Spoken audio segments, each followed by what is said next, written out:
Welcome back, everyone, to Arcturian philosophy. Um, Now, what we're going to talk about is a little bit about the Ashtar command, because basically they have been the ones keeping me alive so actively. Now, they are basically a large ship. You could think of a mothership of some type. And when I've seen the inside of it, it's always been a bright white color, and there are beings of many different races there. You've got Pleiadians, Lyrans, Arcturians. Um, the Arcturians appear to be running most of the tactical end of things, handling the military, meaning handling the United States military and making sure they don't blow stuff up. Um, and I met some of the Pleiadians there, and they said, "Oh, we're volunteers to help with the transition for your planet into the fifth dimension. Do you have questions for us?" So they just seemed to be um, helping. Um, One thing that has somewhat escaped me is just what Ashtar was, because he seemed Arcturian, but it seemed like something else in there too. So I couldn't quite figure it out. He didn't quite look exactly Arcturian, but came off that way and would work very much with them. So it was a rather confusing mystery. But then again, remember that these people are the tacticians, the ones that stop nuclear war. And apparently I'm part of that.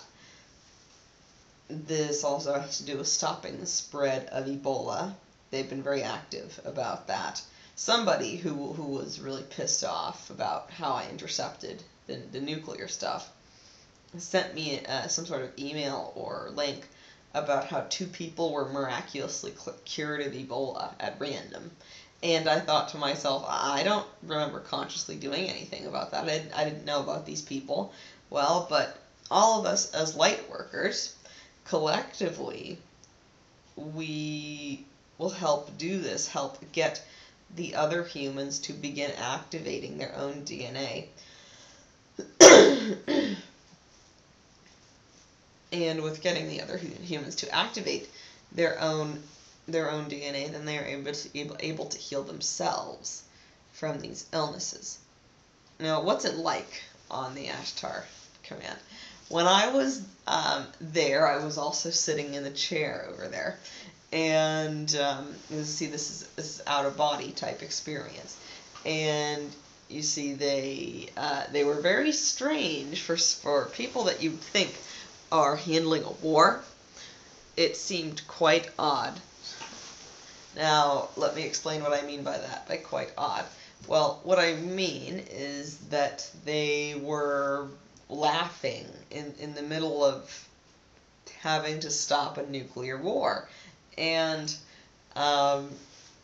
in at one of the consoles, they would have their hands up a bit like this with three fingers, and doing things in kind of a holographic kind of way, or creating something that they could see, manipulate, and it's as if you were doing that with a chessboard, and then like a billion chessboards at once, and a bunch of people doing that. And I discovered they had kind of a lounge of sorts there, and to me it was titled the Simulations Lounge, which basically means like an arcade to them.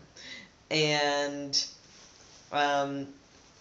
I was told this is where we'll have people go if they want to prepare for a mission, if that they can just do whatever they'd like to do in the simulations lounge, like the arcade. Or think of the Matrix, the loading dock, where they would just load up stuff there, guns or whatever, to try and figure out what to do. Or the different programs where they're sitting there sitting there in the red chair with the TV. It was just like that. So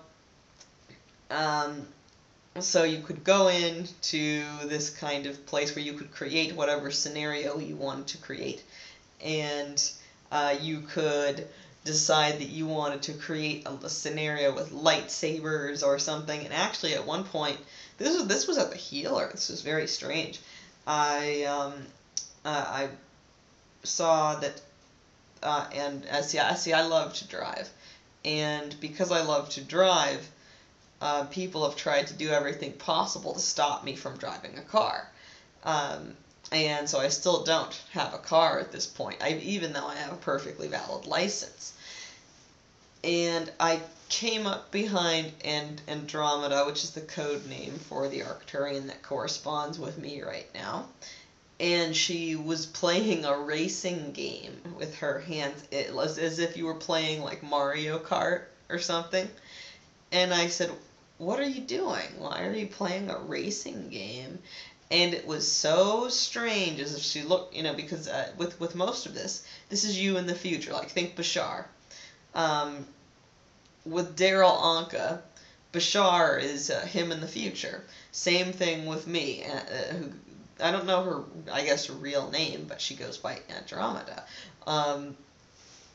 And she looked at me with this kind of flash of memories from what would be my life.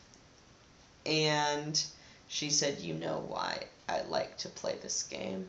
You know why I drive this car?"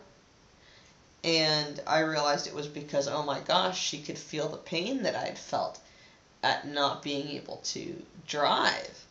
But she told me, "Don't worry, you're gonna be able to, you're gonna be driving again soon. You will definitely be out on the open road again soon." But it was very interesting watching her there, just having random fun driving an Earth car, and me asking her, "Why are you driving a car like from the planet Earth?"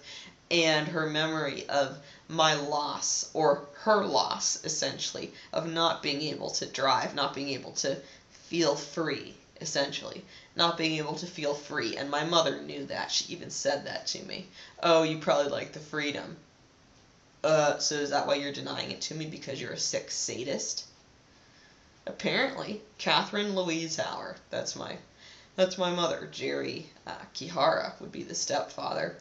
And they are both involved in some kind of very sadistic Satanism, essentially. And so myself, Krista Elizabeth Hauer, I have to document this and protect my life. So fortunately, even though I am an orphan in a way now upon this earth, there are so many of us. There are so many of us that, I mean, if you walk outside here, they're everywhere, and everybody's reptilian possessed, even though all the children have special abilities. It's undeniable that now we are going into an age where telepathy is normal. We are going into an age where synchronicity is something that is relied upon. And we're going into an age where the old ways simply pass away. The old ways of pain and sorrow and struggling to make ends meet. The old ways of being fed off of, like cattle. That is how we have been treated as humans. And so the connection with the Ashtar command, they won't tell me very much. They will only involve me directly when I have to intercept something, because you see, it's not a very good tactical advantage if you're constantly having out-of-body experiences and you're constantly being monitored. You see, I know this, and they've told me at the same time. You're so watched. I mean, it's not even funny. You have bugs all over your house, audio, video, that watch literally everything you do, and we cannot risk. They would say, it's sorry that it seems like we're not telling you things, but we simply cannot risk this. You are, for one, too valuable to us to compromise in this way. And they would show me, think of the people who, people on YouTube and people who called you. People from Sacramento and Los Angeles called me who were programmed Arcturians who had been captured at birth, had electroshock used on them, and were calling me to attempt to get me to kill myself or do something that would aid in my death. And they would say, well, see, you see, those people, they had extremely strong ability, and with you, we wanted to withhold that. Or me would tell me, hey, I wanted to withhold this stuff with you. You might be kind of pissed off that you can't see auras like everybody else, or maybe you don't see the same things as often as everybody else does. But that's a major advantage to you. You're being watched constantly, and much of what is being watched is your own vision. And so because all of that is being so carefully monitored, if you don't see anything, well, then that doesn't help the other side worth a shit, now does it? That's kind of that's basically the idea. That yes, whatever it is with me, I have some kind of extreme power to be able to affect world events just like that. But the beauty of being so undercover is that I very much literally am undercover. Not very, can't read properly people half the time. Can't see auras half the time. Can't see, different orbs or spirits or different things half the time. Sometimes now I'll look at the wall and I'll say, my God, it looks flat. Excuse me, can we fix this? It looks flat. Because I know the wall's not supposed to look flat. And they will say, this is part of what we're doing. This is part of what we're doing. We're trying to keep your vision normal looking so that they can't see what we're doing in the background. You see, so just kind of hang in there. You'll see everything soon enough. That's what. So they actually just said that to me now. You'll see everything soon enough. It's all right. Just hang in there and act. Also, the phrase from the Andalite Chronicles from the Andalites are code for Arcturian, and a light, and a light, and a light, and they're blue and they look like Arcturians. They're in an alien science fiction series called the Animorphs series, and at one point, see, they have the morphing capability. And reptilians have shape-shifting ability. I've basically watched it. So yes, they do. All that stuff you hear about reptilian shape-shifting, it is completely true. It's completely true. I watched it. So, the one Andalite, or Arcturian, where they have the shape-shifting ability too, they're trying to go on a mission to a planet where people are being enslaved, and they're wanting to free the slaves. And so they morph into the guises of the people. And the guy in charge says, "Hey, you're it was a taxon, like the dune worms, like imagine dune worms, people. They were the dune worms." And he says, "You're a taxon on okay, now you're a taxon on a taxon planet. Now act like it." And that's the message to me. Okay, you're a human on a human planet. Now act like it. Is the idea. You can't act completely freaking alien all the time, or nobody will believe you. Even though everyone in this complex is some kind of starseed, they know it. They completely know it, and they actively do things, mirror magic, to attempt to harm me as soon as I walk outside, which is really, really annoying. How about, my eyes keep getting drawn to this. So we'll describe. I think I'll describe what is an Arcturian. I just got the thought, hey, some people might not literally actually know what you mean by Arcturian. They've heard it all the time, or it's become something that they've noticed. But what is an Arcturian? What is that? What is that thing, and how do I know if I'm one of them? What are there other things? Are there alien things? What are they? And so, once I get back on my little stool here, this was something I drew while I was imprisoned at John Muir Medical Center, Concord, California, the Behavioral Health Center, which is a cover for a reptilian prison, which is where I saw the shape-shifting and everything. Yep. This was what I drew, and see, I wrote self-portrait. This is kind of what an Arcturian looks like. Now, see these eyes here? I just didn't know how to draw the eyes the right way. Arcturians do not have weird gray-looking eyes.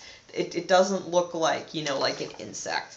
It looks like Avatar. Okay, if you picture Avatar, and they have these deep eye sockets. So the deep eye sockets cause the shadow along. If you see where I have eyeshadow, so they have very deep eye sockets, and they have a blue toned skin, very much like this color. That's why I'm wearing this color. And so the shape is very much just like the human eye and the eye socket with the blue color. And their eyes are just a little bit bigger than human eyes. It's just like human eye, but just a tad bit bigger.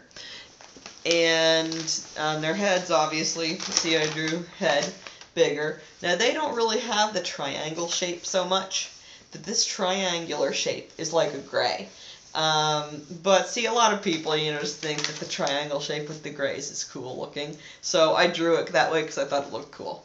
Arcturians, I could draw more. Arcturians have more of, instead you'd be drawing like this, more of a rounder face, more resembling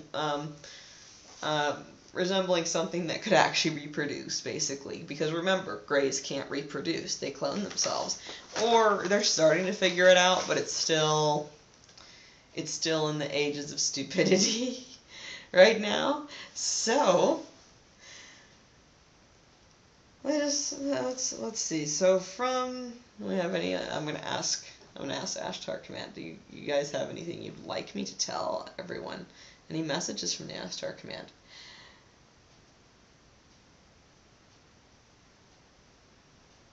Okay, he says just like hold your ground was the big thing there. Just hold your ground. Do not give in. Or like what Cryon said to me, this is like the game of Survivor. Outwit, outstand, outlast. But outlast is the most important one.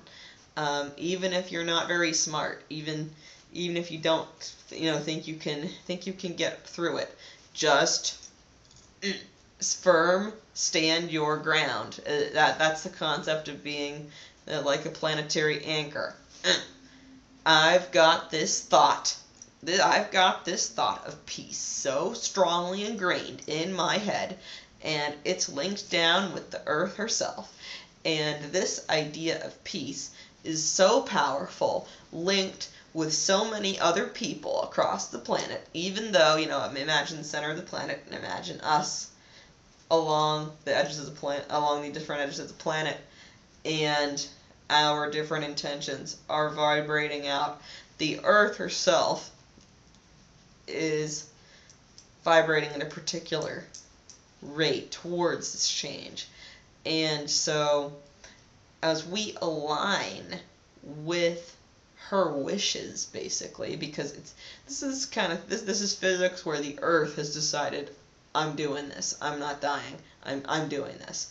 And so then when we ground ourselves in a way that we align with her, not necessarily grounding yourself if, say, you're experiencing too much paranormal activity, and so you, quote, ground yourself, or you have a panic attack and you ground yourself.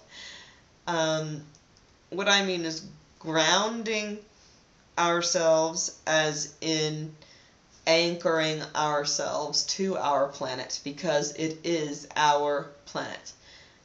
It was originally our planet, and it will stay our planet. It is not it is not that other species cannot live on the planet, obviously, but those that propagate fear, greed, that feed off of fearful energy, that feed off of angry energy, that feed off of these different things, the food source there is simply going to dry up because of the few people The few people, one of those I know is me, but the few people who continually pray every day that the earth continue her course as she wants.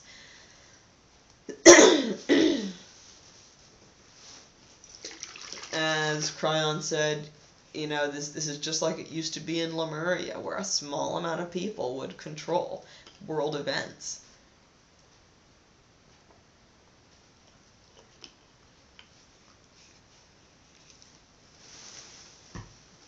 But with that kind of control comes, obviously, as the phrase goes, a great amount of responsibility. So, if you realize that you just had the ability to stop nuclear war, what do you do with yourself then?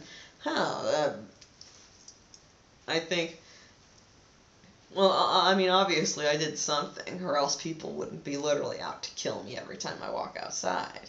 So, knowing that I will stay alive, that is something that is set in my soul's crystal, apparently, that I will stay alive, no matter what. What we must do is somehow collaborate to advance this. Also, I'm getting told all of the Ibogaine people are not going to agree. They're going to keep on their path. And all of you guys, all of your businesses are going to fail. All your trees are going to die. That's something that the earth is protesting. The plants are protesting. They are just saying no. No. Wow, no. Just we're not going to be handed through the hands of slaves. We're not going to be given to people to brainwash them. We're not going to participate in this sadistic pyramidal scheme. We're here to help the humans ascend, especially Ibogaine providers. Iboga is here on the planet to help us ascend, and you think that you can monopolize it? That's where Howard says, that I wouldn't have gotten in people's face like that, like you just did, Krista, but you're right. That was what he just said. You dare think. I mean, you dare think you can monopolize it. All of the different shipments will become scrambled, just like when I said I was late to the bullshit restraining order that was filed against me, and I simply wrote down all dockets before me will be at least 1/2 hour late. I was a half hour late, and 2 seconds after I walked in the door, I heard, "Please stand for the Honorable Judge whoever," and I said, "Yep." It worked, especially because I was completely falsely accused of anything, and have been falsely accused. But I will justly accuse those who deserve to be accused. So all of you guys in Mexico, things are not going to go well for you. Things are going to go very poorly for you, so you can understand programming style. Over in New York, things are already going pretty badly, in general. But those of you who think that it's going well, you're going to notice that stuff is going to start to suck. As Sarah Bareilles says, I want to walk away too, but I want you to say you are sorry. With the rest of this, you see, I know that I have the power to draw out many different things in my direction, while at the same time everybody making poppets or whatever the hell doesn't affect me anymore.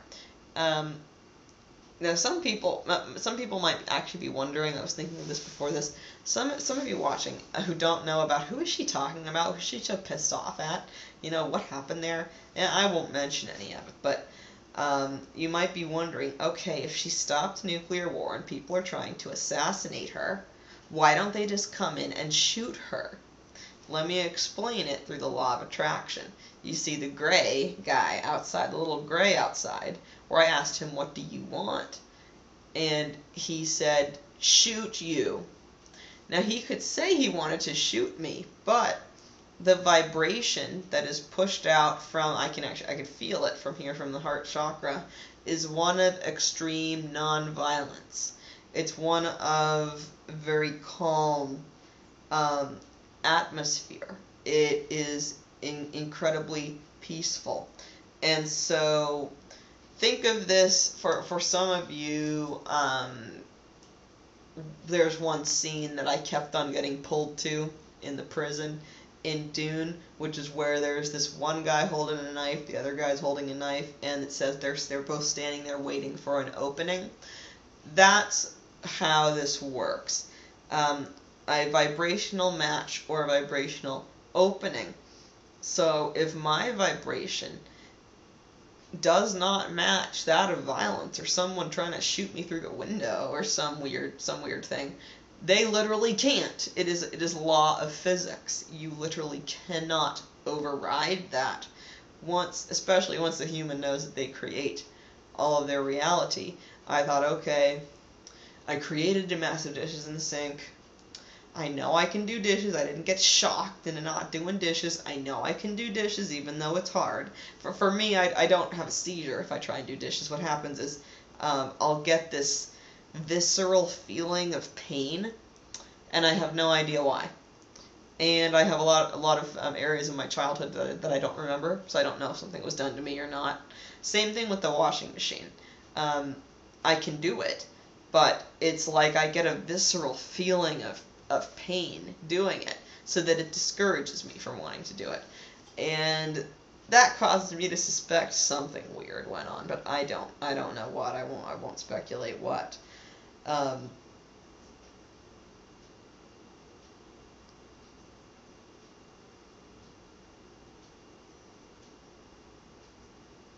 So I suppose let us continue with the Ashtar command, and so okay, with the openings. The reason that people can't just come in and kill me is because of how I feel. That is the simplest way to put it. So if in your heart you can sing the hymn, "It is well with my soul," it is well with my soul, or you feel a happiness, a peace, a gratitude, that is something that literally stops people in their tracks. I saw this work in South Africa. In South Africa, I was in Durban, South Africa, okay, at Minds Alive with Anwar Jiwa, who tried to lock me in a room for about a day, but I ran out, which is why I didn't get locked in the room. Thank you, Anwar, and Malcolm, and Simbusiso, who no one else can pronounce his name either, and he tried to lock me in a room, which is fucked up. Okay, whatever. But I go down there to... Basically, I would have taken over a position as a chemist in South Africa. But it was being run like a garage, like meth operation, and I said, no way, are you insane? I mean, with my mom working for Chevron, it was the kind of thing where I would know what kind of quality control you need when you're in a real lab. And it was like, what, Chris? What? So, to the subject, when I got there, it was only 3 days after I was there that there was an invasion of where I was staying, which was a house that was right next to the Ibogaine Clinic. And I was staying in a bedroom, and two black men came in, and they didn't speak English very well. They woke up another girl and had her lead them through the house. And after they stabbed one woman in the arm and told the two ladies I was the only other person there, and then the one man was out across the street, didn't see any of it. That was why they came in. They saw a man leaving, thinking, okay, is there stuff in there? Can we steal things? And so all their laptops and phones were stolen. But I still had a very dominant vibration of peace and nonviolence from here in the San Francisco Bay Area. Even though the harp The harp over there in Durban and all of South Africa, the harp was insane. I mean, and oh my God, it was insane. By the time I left, but the last day I was there, I actually smashed a glass on the ground and screamed because it was that bad. It was really bad, and no one else appeared to actually be able to feel it on their body, but I could feel the waves literally hitting me from all angles, trying to cause some kind of neurosis. But only 3 days in, I had been able to fight it off. I could feel something almost pushing in at my aura, and I could still push it away. And the man opened the door, and I was already awake because I heard people yelling, but I wasn't sure what it was about. So I looked up, and the guy opens the door, and I just look at him and I said, "Hello?" And he just stopped. He stopped dead in his tracks. And if he had taken one more step, he would have found my old laptop, which then some like demonic entities kind of broke. Some reptilian demonic entities like broke the laptop, so I don't have the laptop anymore. Who cares?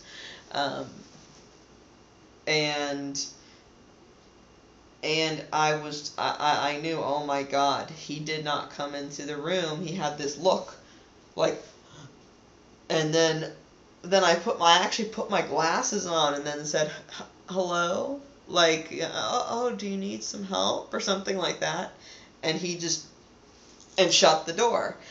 This is something that you'll also see on YouTube, where someone receives a sudden light download or light love type download, and I didn't tell them at the time, but guys, for any of you in there that were involved, that were watching, the reason that you all should know by now, the reason that my stuff didn't get stolen was because I had so much of a dominant, peaceful vibration that I understood these laws that I'm talking about now, and that people figuring it out after the fact, apparently, are wanting to try and use against me. But see, that simply doesn't work.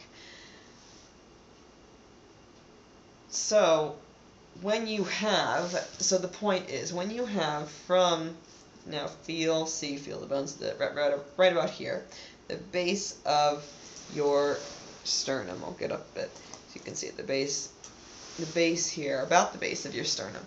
And from there, often you can observe this a lot with angelic energy.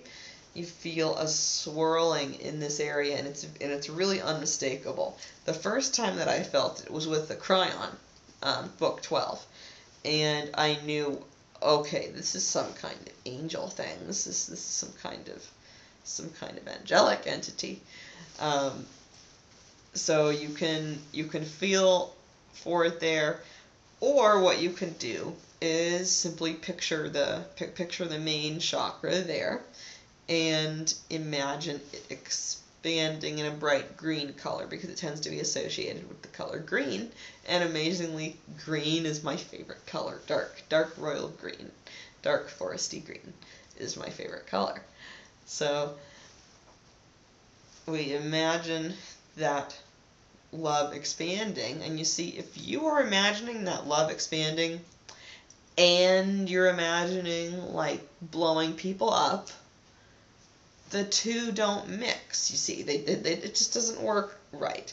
And so the dominant vibration will prevail. And so if the dominant vibration is peace, then it stops all the other vibrations. I mean, I was really shocked to see this work as if it were gravity. I mean, right in front of me.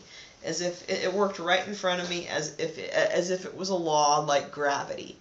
With me having this vibration coming out, the guy tries to come and then it's just stopped. As if a force field stopped him or something. I mean, an energy field.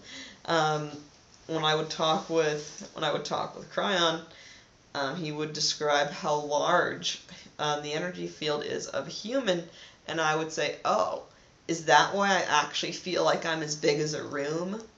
Um, instead of this tiny thing that I am, I really feel like I'm as big as about a room or something. And he said, yes, that's you're sensing your energetic field, your magnetic field there, and it is about as big as a room. So that's why you always appear to need about a room to yourself, because you are about as big as a room. And that made some sense to me. Let's see, what else can we do today?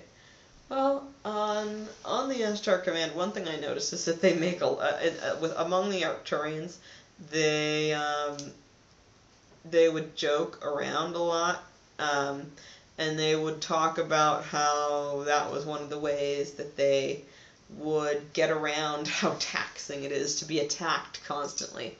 When you're when you're a creature out of Avatar, and you have to be in a fight constantly, and you understand these laws of physics, the best thing to do is to say, oh my god, a little gray Yoda thing actually said to me, I want to shoot you, and then it actually broke my torchlighter. Like, did you see that? Did you see that? Oh my god, that's so cool. See, that's the best kind of reaction, for at least for an Arcturian. I've noticed that's one of our favorite types of reactions to, oh my god, my credit card just got stolen. Did you see that? Oh, wow, guys, did you see that?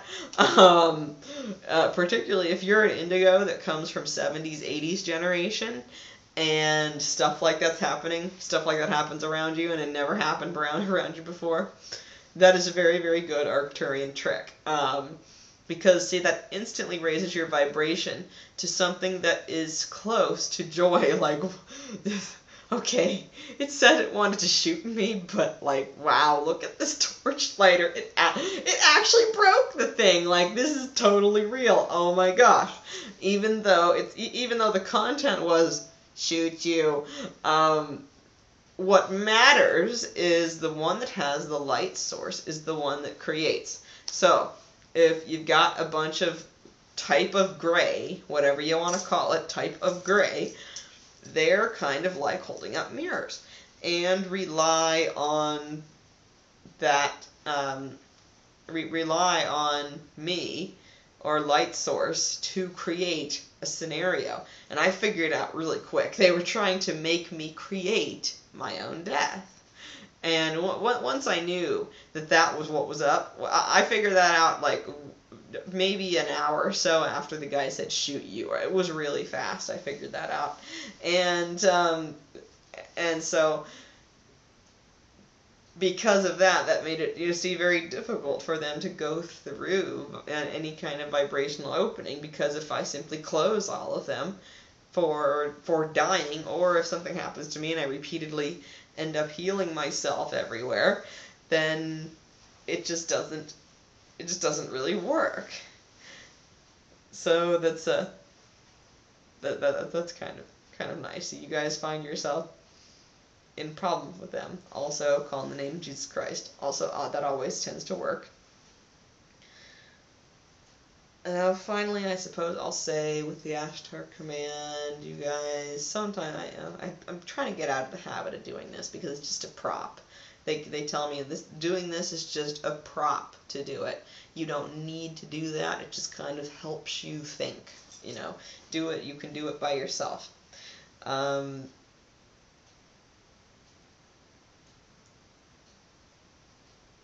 Just a second.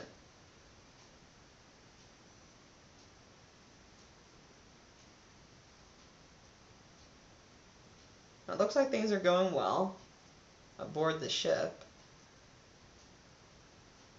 Things are on track. Okay, this has got to be an inside joke because someone just said, "Tell the Russians we love them." but it's like literal, like we love you, but like you're being, oh my god, you're being annoying, and we love you, like something like that. And people in the U.S., you're doing a good job, because all of us in the United States are starting to break out of our programming. And yes, people in the U.S. are stupid because we got hit with so much fluoride, so much pollution, so much dumbing down in our school systems that it's not even funny. And I was born ahead of all of it. Oh, and Ashtar says, yes, Krista, remember that you were born a genius. Good, okay, yeah, I'll remember that. And that I'm supposed to re-become one. And re-become one, and then he says there's going to be like people are going to look at you like, you were serious about that? You mean you were actually serious about what you could do as a teenager? Oh. And you didn't actually lose that capacity. It's still there, and all the stuff you're talking about is real. Oh my god. I'm not sure when that will happen, but they're saying that's going to happen. Okay, he says before the age of 30. Before the age of 30, that'll happen. Okay, cool. It's not very long. Anything else, guys? Oh, so they say later, talk to them about the recrystallization process. Like how I said, my body right now is acting kind of like a crystal in the way that it vibrates so steadily. Crystals have very steady vibrations, and they tend to hold a steady vibration. And remember, they have more silicon. Silicon-based structures. So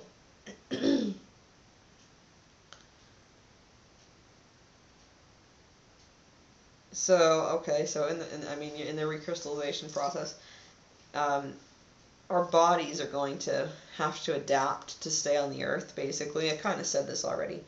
And people's bodies are already adapting. So in order to stay alive on the planet, given what's going on, your body's going to have to evolve and adapt to it. And you'll actually notice things like your bone structure becoming different, or things along those lines. For the light workers who are having to deal with the dark hitting at them constantly, you're going to notice or feel organs changing or becoming healed. For me, they say specifically, becoming healed. Also,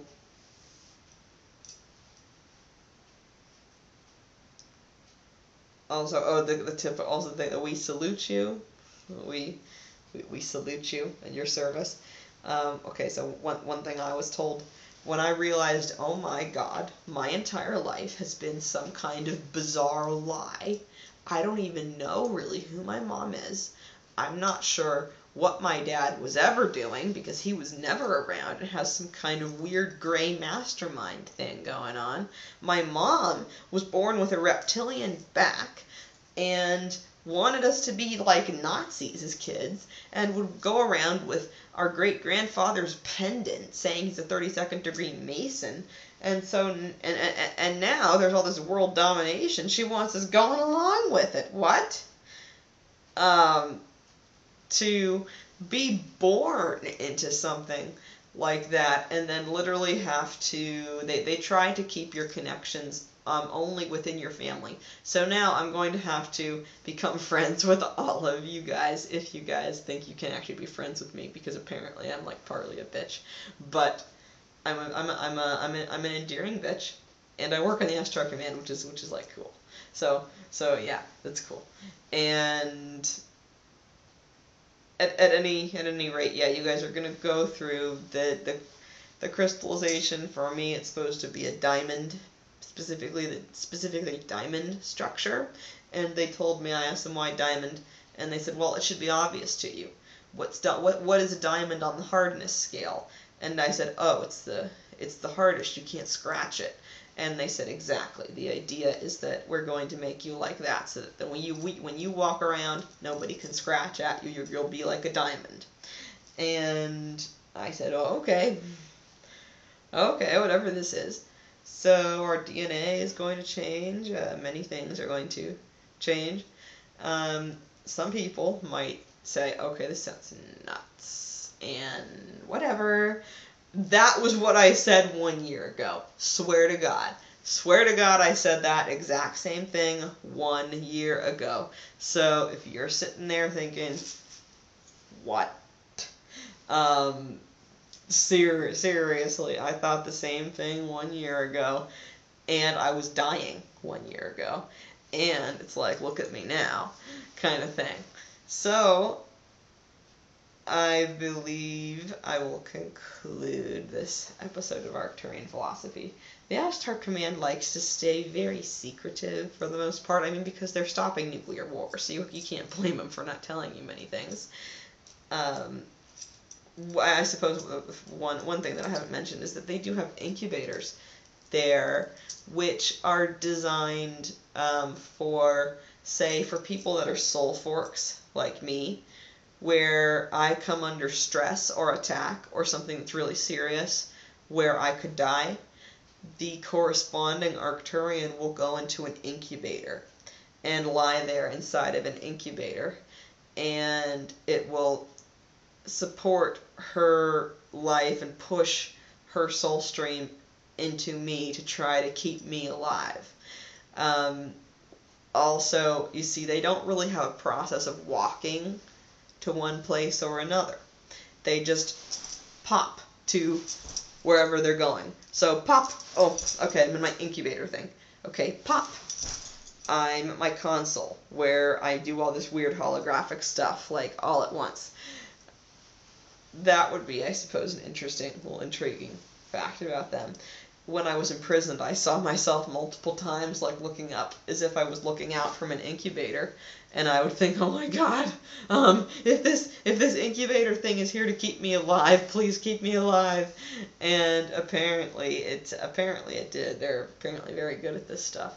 But don't talk about it, because we need to win. So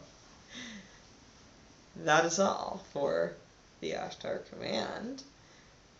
And oh, also, I don't think I mentioned, if I mentioned this, just before this video, somebody dropped a string, like an astral person or whatever, dropped a string on me, a rainbow-colored sewing string, and that's what they would do in the prison. And all I did was I simply picked it right up, and see, before you couldn't touch this stuff. Before, it would burn my fingers if I touched the string like that. Whatever this cursed string, whatever the heck it is. And I just picked it right up, took it, and put it in the toilet, flushed it down the toilet. And I actually said aloud, oh, you know that doesn't work anymore, right? That's kind of the unfortunate Arcturian arrogance factor in there. But, I mean, it was true. It's like, you know that doesn't work anymore, right? So, I will continue documenting my existence amidst the dark as a light in the darkness. I will see you next time on Arcturian Philosophy.